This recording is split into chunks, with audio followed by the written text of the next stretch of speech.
स्मरणीय, जैसा कि योग सागर जी महाराज जी स्वयं अपने मुख से सुनाते रहते हैं, बहुत आनंदमयी रहा। भट्टारक जी ने भी खूब संग का ध्यान रखा, महाराज जी से भी बहुत प्रभावित रहे।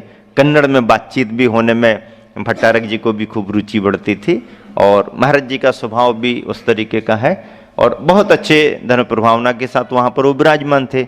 यहाँ रामटेक जी में महावीर भैया का चौका लग रहा था, सभी महाराज जी के आहार तो हो ही रहे थे। आचार्य श्री का क्रम अभी नंबर अभी आया ही नहीं, तो खुशी भी थी और कुछ निराशा भी थी, क्योंकि कोई भरोसा भी नहीं है। और अक्सर करके मैंने देखा है कि किसी नए चौके में, किसी विशेष चौके में आचार्य श्री का जब तक आहार नहीं होता, समय सागर जी महाराज जी का भी क्योंकि वहां हरी झंडी मिलती है तो पहले मिले तो ऊपर से, फिर बाद में देखेंगे। अक्सर करके ऐसा संग में देखा। तो अब आचार्य श्री का नहीं हो रहा तो समय सागर जी का भी नहीं समय सागर जी भी नहीं। अब महावीर भैया वगैरह मिले, बैठे, भैया विधि बनाओ। अब बना तो रहे महाराज जी, बनना चाहिए, ऐसा नहीं होना चाहिए, बनना चाहिए। हाँ हाँ, हम तो अपना कर्तव्य कर ही रहे हैं, हम तो श्रावक हैं, ऐसा वो कहते। और समाज भी अच्छी परिचित हो गई थी, वो भी प्रवचनों का लाभ लेते थे। हम लोगों के मन में भी था कि भैया के यहाँ आहार होना ही चाहिए, होना ही चाहिए। अब लेकिन आचार्य श्री से कौन कहे, चर्चा कौन शुरू करे। शाम को हम लोग भैया वृत्ति के लिए थोड़ा सा 10-20 मिनट बैठते थे, और शाम को फ्री मूड, कोई भी देश काल की परिस्थितियों की, संघ की, समाज की चर्चाएं आचार्य श्री भी पसंद करते थे। और उतना ही समय हम लोगों को ऐसा रहता था कि भैया वृत्ति तो एक माध्यम रहती थी, विचारों का आदान प्रदान, गुरुवर के अनुभव या कोई भी चर्चा हो जाती थी। और वो संघ को ही उतना समय, कई बार श्रावकों को मिलता भी था बैठने को, कई बार मिलता भी नहीं था। संघ में ब्रह्मचारी महाराज वगैरह रहते थे। तो हम लोगों ने आपस में ऐसी सेटिंग की कि इस चर्चा को आचार्य श्री के पास शाम को निकालनी है, कि महावीर भैया के यहाँ चौका लग रहा है, निकालनी है। अब 2-3 महाराज जियों ने सेटिंग की कि आज तो चर्चा रखनी है, लेकिन चर्चा रखें किस रूप में, कहाँ से शुरू करें। तो ऐसा करते करते प्लान बना, और भैया वृत्ति करते करते यहाँ वहाँ की चर्चाएं जैसे आचार्य श्री के अनुभवों की होती रहीं। फिर चौकों की आचार्य श्री, इस बार बहुत भीड़ हो रही है रामटेक में, लोग बहुत लंबे लंबे समय तक लगाते रहते हैं। आचार्य श्री बोले क्या करूं मैं, इतने सारे चौके लग जाते हैं, और अब लोगों को प्रतीक्षा तो करना ही पड़ती है। अब तो उनका पुण्य है, भाग्य है, करना चाहिए। हाँ आचार्य श्री, ये नागपुर वाले तो ठीक हैं, बुंदेलखंड के तो ठीक हैं, तो पक्के हो गए हैं, ऐसा करते गए। तो आचार्य श्री बोले तो अब तो बोले तो अपन को थोड़ा सा ऐसा मिला कि कुछ बोल सकते तो मैं। हमने कहा धीरे से, आचार्य श्री कुछ श्रावक कर्नाटक से भी आए हैं कुछ श्रावक कर्नाटक से भी आए हैं। बोले नहीं, मतलब ख्याल में है। तो हमने कहा आचार्य श्री, हम लोगों के तो बाहर रोज हो रहे हैं आचार्य श्री। हाँ हाँ हाँ हाँ, लेकिन आचार्य श्री आपका आहार नहीं हो पा रहा। ऐसी कौन सी विधि लेकर के निकल जाते आप हैं कि उनके यहां योग ही नहीं बनता। धीरे से अंगूठे से बात मत करो, ऐसा अंगूठे से सारा। तो अब और महाराज जियों ने उकसाया कि आचार्य श्री की कोई अटपटी विधि होगी, कोई नई विधि होगी, कुछ ऐसा लेके निकलते होंगे। हमने कहा विधि तो अपनी जगह है आचार्य श्री, लेकिन क्या सोच करके आपका पड़गहन वहां पर नहीं होता है क्या सोच करके आचार्य श्री आपका पड़गहन वहां नहीं हो पा रहा। अब जिसका उत्तर तो मुश्किल है, क्या सोच करके, मतलब यदि महावीर भैया का ख्याल जाएगा तो महावीर भैया का ख्याल काहे को जाए, और श्रावक का ख्याल जाएगा तो सभी जगह होना चाहिए। अब आचार्य श्री जब हम लोगों से कहते हैं कि अपन को ये थोड़ी मानना पड़ता है कि कौन किसका, वो तो श्रावक बन करके खड़े होते हैं, सब जगह जाना चाहिए। तो आचार्य श्री श्रावक बन करके ही तो वो खड़े हुए हैं। अब वो तो सदलगा वाले कर्नाटक में रहे, ये तो अभी श्रावक बन करके आए, ये भाव प्रकट हुआ। तो आचार्य मैं समझ रहा हूं क्या कहना चाह रहे तुम लोग। सब महाराजों की तरफ क्या कहना चाह रहे समझ रहा हूं। कुछ नहीं, हंसी में बात निकल गई। एक दो दिन और निकल गए, लेकिन अपना जो प्रयोग था वो सफल हुआ और आचार्य श्री का पड़गान हुआ।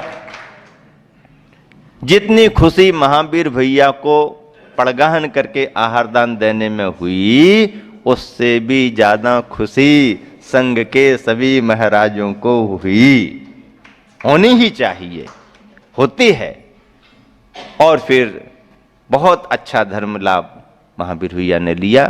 यथायोग नियम वगैरह भी उन्होंने लिए। संघ की खूब अच्छे से मतलब वैयावृत्ति आदि का ध्यान रख करके फिर संघ का तो बिहार हो गया, और अपन डिंडोरी से भी बिहार करके अमरकंटक की ओर बढ़ रहे हैं। ये वर्ष सन 1994 का अमरकंटक के लिए आचार्य श्री को प्रवास देना था। अमरकंटक एक शहडोल जिले में है। अजैन बंधुओं का मुख्य स्थान माना जाता है। नर्मदा नदी और सोन नदी का उद्गम स्थल माना जाता है। नर्मदा नदी वहाँ से निकल करके और आगे बढ़ते बढ़ते गुजरात तक गई है। नर्मदा नदी का उल्लेख जैन ग्रंथों में भी है, रेवा नदी के नाम से है। और रेवा नदी का उल्लेख इस रूप में भी आया है कि रेवा नदी के किनारों पर, तटों पर मुनियों ने निर्वाण भी प्राप्त किया है। और इस मायने में उल्लेखों के अनुसार सिद्धवरकूट में भी नर्मदा नदी ही बह रही है, वहाँ पर भी निर्वाण भूमि है। सिद्धवरकूट जो मतलब है, वहाँ पर निर्वाण स्थली मानी गई मुनियों की। नर्मदा नदी का प्रवाह वहाँ से है। नेमावर में भी नर्मदा नदी का ही प्रवाह है, उसके बारे में भी उल्लेख मिलता है निर्माण भूमि का। तो इस तरह से नर्मदा नदी के किनारे रेवा उहे तडग्गे, ऐसा करते हुए कुंद कुंद स्वामी ने भी लिखा, पूज्यपाद स्वामी ने भी उल्लेख किया। नर्मदा नदी का उल्लेख रेवा नदी के रूप में आया हुआ है। तो उद्गम स्थल है, नर्मदा नदी का उद्गम स्थल अमरकंटक है। घना वन जंगल है, एक तरह से हिल स्टेशन है। मौसम वहीं के हिसाब से चलता है। ठंड में तो बहुत ज़्यादा ठंडी पड़ती है, गर्मी में गर्मी का एहसास भी नहीं हो पाता है, ऐसा स्थान आचार्य श्री के लिए बहुत पहले से ही उस इलाके के श्रावक बंधु कोतमा, शहडोल, बुढ़ार, बिलासपुर आदि आदि के इस बात को लेकर के निवेदन करते थे कि आचार्य श्री एक बार उस तरफ आपका बिहार हो, और यदि योग्य स्थान आपको लगे तो कोई हम लोगों को उस इलाके के लिए कोई एक धर्म स्थल बनाएं आप। सभी समुदायों के भी धर्म स्थल वहाँ पर बने हुए हैं, जगह मिलती हैं। और जैन स्थान भी यदि कोई बने तो हम लोगों का एक केंद्र सेंटर बनेगा प्रभावना का। ऐसा निवेदन समाज का बहुत वर्षों से था। जिस समय संवेद शिखर जी की वंदना को आचार्य श्री सन 1982 दिसंबर के महीने में बिहार कर रहे थे वहाँ पर, तब भी लोगों ने बहुत आग्रह किया। उस समय नहीं था तो टाल दिया, बाद में देखेंगे, ऐसा करके आगे बढ़े थे। इस वर्ष योग बना। आचार्य श्री का प्रवेश अमरकंटक में 15 जनवरी को हुआ। अब ठंडा स्थान, हिल स्टेशन, और 15 जनवरी को प्रवेश हो रहा। अब जनवरी का महीना तो बहुत ठंडा, हम लोगों को समझ में ही नहीं आ रहा कि आचार्य श्री सर्दियों में कहाँ बिहार करके जा रहे, लेकिन अंदाज लग गया कि अमरकंटक। तो अमरकंटक के नाम पर रुचि तो थी, लेकिन जब अमरकंटक में जाकर के मौसम देखा तो महाराज जियों की इच्छा ही नहीं हो रही थी रुकने की, इतनी सर्दी। पहली रात की स्थिति ये थी कि बाबूलाल जी दुर्ग वाले, जयश्री आयल मिल वाले जो आए हुए थे, उनकी गाड़ी बाहर खड़ी थी रात में खुले में। तो जब सुबह वो आचार्य भक्ति में अंदर आए तो आचार्य श्री को उन्होंने कहा कि आचार्य श्री, मैंने बाहर जाके देखा मेरी गाड़ी पर 1 इंच की लेयर बर्फ की जम चुकी है। इतना बर्फ रात में मौसम ठंडा होने से गिरता रहा, जमता रहा। गाड़ी पर उन्होंने कहा कि ऐसा बर्फ की लेयर आ गई, इतनी ठंडी रात में थी। तो आचार्य ने भी कहा कि हां, सर्दी का एहसास हुआ तो है सर्दी का एहसास हुआ तो है। जिस समय प्रवेश कर रहे थे उस समय जितने वहां के मठ मंदिरों के बाबा आदि थे वो भी जिज्ञासा भाव से देखने को आए हुए थे। और ऐसी सर्दी में जब ठंडी हवा चल रही, धूप का भी कोई डायरेक्ट असर नहीं होता है, दोपहर को मध्याह्न बेला में प्रवेश कर रहे थे। और ऐसा देख देख के वो बहुत आश्चर्य करते थे कि भाई ये कैसे कैसे क्या करते होंगे। पर उनको ये अंदाज रहा कि चलो ये ऐसे रहते हैं तो ठीक है, लेकिन रात में अग्नि वगैरह जला करके ताप लेते होंगे, ऊष्मा लेते होंगे, या कुछ और गृहस्थ प्रबंध करते होंगे, या कभी रात में कुछ ओढ़ लेते होंगे, आदि आदि। ऐसा कुछ उनके मन में जिज्ञासा भाव तो रहते ही हैं, या संदेह भाव भी रहते हैं, क्योंकि उनको पूरी चर्या तो मालूम नहीं। तो यह सब होते हुए उनके मन में कई तरह की जिज्ञासाएं आई और समाज बंधुओं से उन्होंने बात भी करी। हम भी गुरु जी से मिलना चाहते हैं, हम भी ऐसा करना चाहते, वैसा करना चाहते हैं। ठीक है, आचार्य को जानकारी मिली तो आचार्य ने कहा किसी को मना नहीं करना, अपनी सुविधा और समय के अनुसार कोई आना चाहे तो आने दो, क्या दिक्कत है। ऐसा करके वहां के जो बहुत वर्षों पुराने पुराने साधु महंत, वो भी धीरे धीरे करके कभी प्रवचन सभा के रूप में, कभी कुछ कमेटी वाले भी उनसे संपर्क कर लेते, वो कमेटी को सूचना दे देते और वो आते थे। पहला प्रवचन जो आचार्य का हुआ तो बड़ा प्रेरक इस मायने में रहा। एक मठ के स्वामी जो भी उनके बाबा जी थे, वो विशेष प्रतिनिधि के रूप में वहां उपस्थित थे, और भी कई साधु थे। तो उनको भी कमेटी ने निवेदन किया कि आप कुछ बोलना चाहे तो बोलें। तो उन्होंने बोला, और बोलते हुए उन्होंने कहा कि देखो भाई, ये हम सुनते आ रहे हैं और जानते हैं कि संसार में दो बातें बहुत दुर्लभ हैं, बहुत पुण्य योग से मिलती हैं। और उन बाबा जी ने अपने अनुभव से बताया कि पहली तो बात है कि विद्या यानी ज्ञान की प्राप्ति बहुत दुर्लभता से मिलती है। विद्या प्राप्त हो, ज्ञान प्राप्त हो, बहुत दुर्लभ है।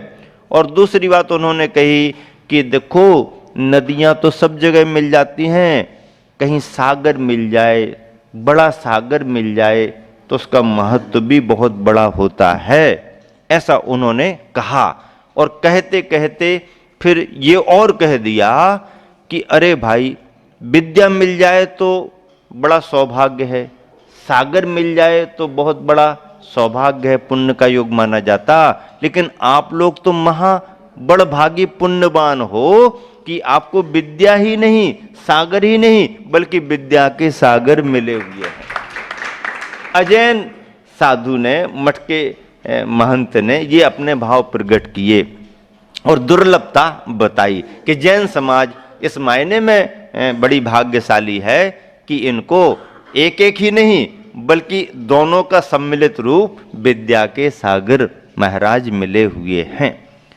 उन्होंने अपना उद्बोधन तो दे दिया और उन्होंने ये भी कहा कि आज मेरा ये पहला अवसर है जब मैं ऐसे निर्ग्रंथ किसी मुनि के निकट आया हूँ। पहली बार मैंने देखा है, सुना तो बहुत था कि ऐसे जैन समाज में मुनि होते हैं, पर मेरा ये आमना सामना या पहली बार मेरा ये दर्शन लाभ हुआ, ऐसा उन्होंने भाव प्रकट किया।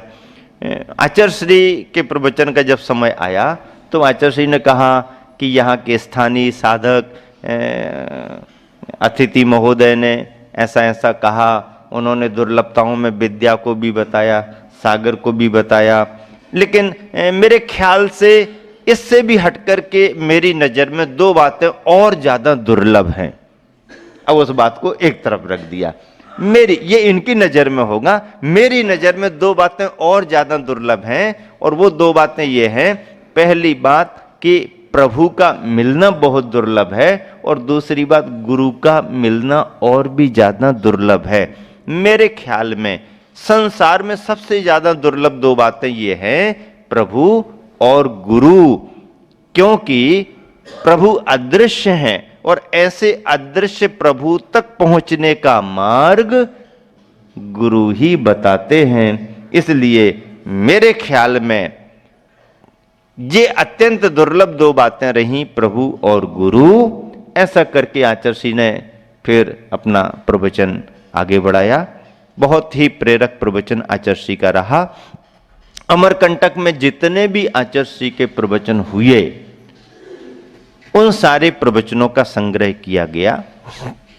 एक पेंड्रा रोड के वेदचंद जैन पत्रकार करके थे उस समय, और वह बहुत प्रयास करते थे, प्रति रविवार को आकर के रिपोर्टिंग करते थे, हम लोगों के पास बैठते थे, हम लोग भी कुछ उनको आचर्षी के वाक्यांश वगैरह बता करके उनकी पूर्ति कराते थे।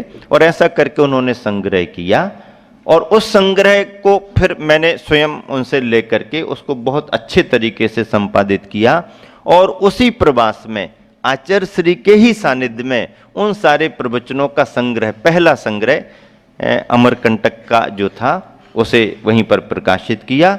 एक विशेष नाम से प्रकाशित किया, और वो विशेष नाम भी इसलिए मिला क्योंकि आचार्य श्री ने उस प्रवास में उस स्थान की पहचान बनाने के लिए समाज के निवेदन पर कुछ नामकरण तो हो, यहाँ पर हम मंदिर बनाएंगे, ये करेंगे, वो करेंगे, तो कुछ नामकरण हो। तो ऐसा करके आचर्षी ने सर्वोदय तीर्थ करके नाम दिया, आशीर्वाद दिया, और समाज ने फिर जो भी काम वहाँ पर शुरू किए सर्वोदय तीर्थ अमरकंटक, सर्वोदय तीर्थ अमरकंटक के नाम से किए। अस्थायी तौर पर मंदिर की स्थापना हुई, पेंड्रा रोड से प्रतिमाएं आई और चैत्यालय विराजमान करके संघ की चर्या चलती रही। ग्रीष्म काल संपन्न हो रहा था, और ग्रीष्म काल के सारे प्रवचनों का सार जब तैयार हुआ तो मेरे मन में भाव आया कि संग्रह का नाम सर्वोदय सार रखा जाए। तो सर्वोदय सार के नाम से पुस्तक आज भी उपलब्ध है, बड़े संग्रहों में अमरकंटक के प्रवचनों के नाम पर, और स्वतंत्र किताब में सर्वोदय सार के नाम पर उपलब्ध होती है। बहुत छोटे छोटे रूप में सारांश संग्रहित है उसमें। इस तरह से सर्वोदय सार पुस्तक भी सभी को मिली। उस प्रवास में विशेष रूप से जो कार्यकर्ता बहुत लंबे समय से लगे रहे, उदयचंद जी कोतमा वाले काफ़ी वर्षों से, समझ लीजिए 76-77 से ही आचर्षी के संघ सानिध्य का लाभ ले रहे थे। उनकी भावना अमरकंटक को लेकर के बहुत थी। उदयचंद जी कोतमा वाले, निर्मल कुमार जी बूढ़ार वाले, बाबूलाल जी जयश्री आयल मिल दुर्ग वाले, प्रमोद जी कोयला वाले, जो कोयला वाला परिवार बिलासपुर में रहता है, महेंद्र जी चावल वाले जबलपुर, और एक नेमीचंद जी करके एक बहुत अच्छे मंच संचालक थे अकलतरा वाले। ऐसा करके इनका ग्रुप था, और इन सब की ही संयोजना में अमरकंटक के सारे कार्य उस समय आगे बढ़े। नेत्र चिकित्सा शिविर भी निःशुल्क उस इलाके के लिए जैनेतर बंधुओं के लिए लगाया। औषधि दवाइयाँ वितरण भी ट्रस्ट की तरफ से